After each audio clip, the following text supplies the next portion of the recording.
On this day in 1765, a significant event took place that would ignite the flames of discontent among the American colonists.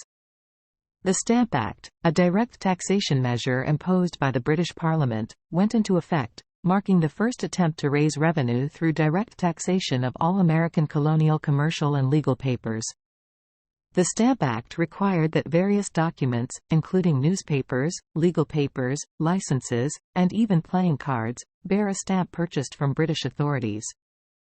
The stamps, embossed with the official seal, had to be affixed to each document to indicate that the appropriate tax had been paid. This new tax policy was met with widespread opposition from the colonists, who saw it as an infringement on their rights as British subjects.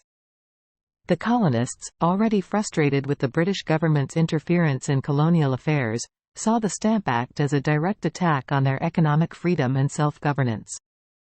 Protests erupted across the colonies, with merchants, lawyers, and common citizens alike organizing boycotts of British goods, staging public demonstrations, and even resorting to acts of violence against British stamp distributors.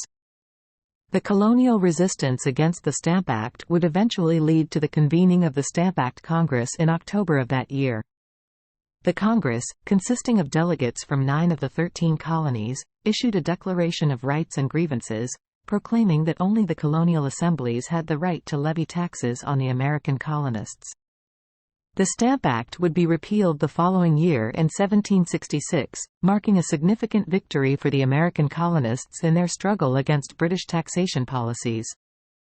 However, tensions between the colonies and British authority would continue to escalate, eventually leading to the American Revolution and the birth of a new nation.